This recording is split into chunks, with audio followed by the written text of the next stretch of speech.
Create beautiful vistas for yourself at your kitchen sink, your morning bistro table where you drink your coffee, your bathtub where you soak after a long day's work, or even your bedroom window to be able to watch the snow fall from bed. Hi, everybody. Welcome back to my garden. My name's Vanessa. I turn our yard into our own little happy place, and I want to give you whatever tools I have to help you do the same.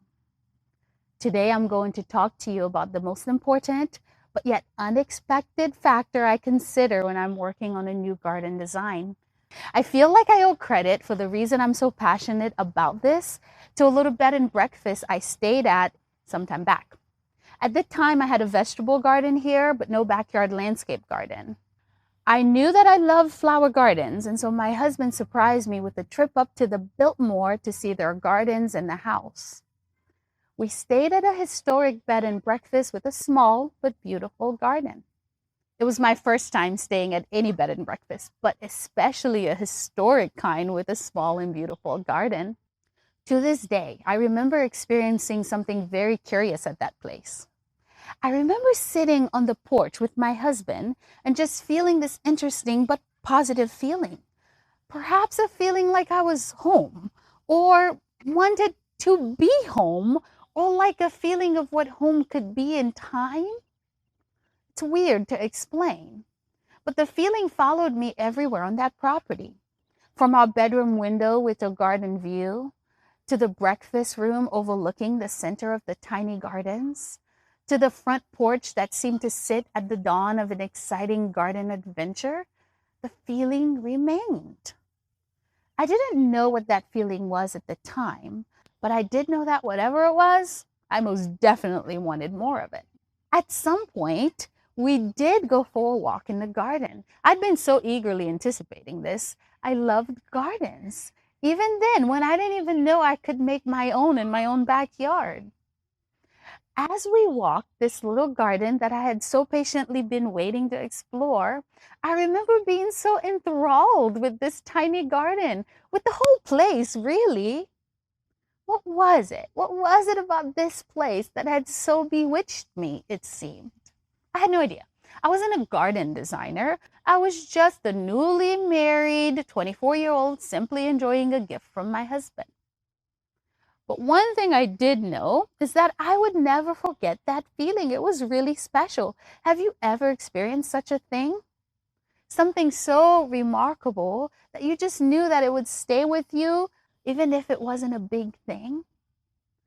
Well, I guess I should tell you that we did also make it to the Biltmore, but soon returned home. While I loved my life at home, I was sure I left that specific feeling behind at that little bed and breakfast. Back home, I went back to tending to my little vegetable garden, making my home cozy, loving my family, and growing my home decor business at the time. What does this all have to do with garden design, you say? I'll tell you in a little bit, but I need you to stick with me a little bit longer. But the reason I'm telling you this story is because this garden design principle will be best understood in this way. I hope to convince you to feel what I felt at that little bed and breakfast to help you see the connection between it and cottage garden designing. Okay, back to my story. 6 years ago, perhaps 4 years after my trip to the Biltmore, I decided to take on the project of turning my entire backyard into something beautiful. After all, I always loved gardens.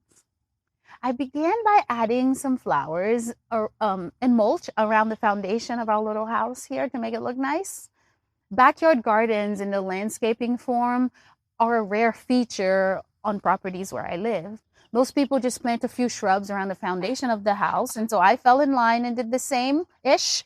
But instead of shrub, I started to plant mostly perennials. I don't even know why I did this, except perhaps that I didn't even know what shrubs to actually plant. When I went to the garden center, the perennials were pretty, and so I decided to give them a try. I learned a ton about growing plants from that process. And if you've ever grown anything, you know it's addictive. I quickly decided that what I really wanted was to purposely grow flowers in the cottage garden style everywhere. I wanted scented roses everywhere, hydrangeas in all the colors, enough peonies to perfume the whole yard in spring, and maples that would seem to set the sky ablaze in autumn. I wanted to open a window from my house and be able to touch climbing vines and to constantly have a bunch of cut flowers to bring inside. And that's what I did and have been doing for the last 5 years. Now we get to the garden principle that I've been teasing you about. One day, about 2 years ago, we redid our kitchen and made it so that this large but unusually laid out kitchen was better used. The remodel more widely exposed one window in particular that otherwise had been useless because of where the appliances were positioned. I now could put my cutting board in front of this window directly overlooking the most beautiful part of the garden. I could do my food prep there. For the first time, I had a constant view of the roses and peonies. I could open that very window and touch the hydrangeas if I wanted. And so do you know what happened? For the first time in years, I swole up with the exact unmistakable feeling I had at that bed and breakfast. As I chopped carrots on the butcher block cutting board and ground pepper in the mortar and pestle, looking out to the garden, I felt enchanted again. And in that moment, I knew what that feeling was that I had that had so bewitched me at that bed and breakfast. It was the garden, specifically the view of the garden from the inside of the house. That's something you'd not naturally think about, would you? To plan the layout of your garden from the inside because the views from the inside are so enchanting. But even better than the view from the inside, the outside can be an extension of the inside. If you can somehow marry the garden to a charming little home, well, isn't that the image of cottage garden charm we all have in our minds? This image most certainly existed in my mind, whether it got there from books or magazines. I had seen these cute gardens in movies or British TV shows and thought charming little cottages with actual cottage gardens were idealistic, but very much unrealistic for normal people like me who grew up in places where this wasn't normal. I didn't know anyone who had this sort of garden. How many people do you know who have a combination of charming little gardens hugging a cute little charming cottage? I knew no one. Standing over vegetables at my kitchen window, being lulled outside by my view of my garden, made me realize that I had stumbled on something remarkable myself. I had accidentally captured in my backyard what had so captivated me at that bed and breakfast. Its enchanting views from our bedroom with a garden view, the breakfast overlooking the center of the tiny gardens, front porch that seemed to sit at the dawn of a most exciting garden adventure. It had all been compelling me to come journey through the actual garden, which is what I did and what I continue to do now in my own garden. I have made my yard into my own happy place at home. That bed and breakfast had perhaps been my happy place away from home, but now I could have that place here on my piece of. It's not a feeling that I take for granted. I smile often looking at my kitchen windows, watching my kids and their friends journey through the garden amongst the flowers from one destination to the other.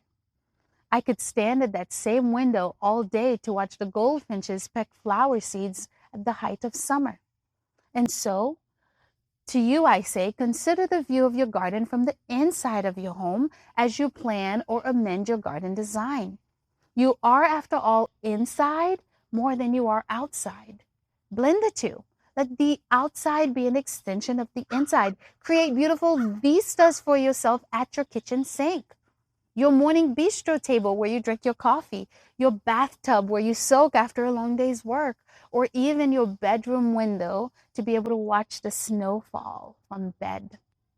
It will pull the garden inside of your home, but perhaps more importantly, what it might do is offer you a permanent invitation to come outside and journey through the garden anytime you want, to commune with your creator in the midst of the garden.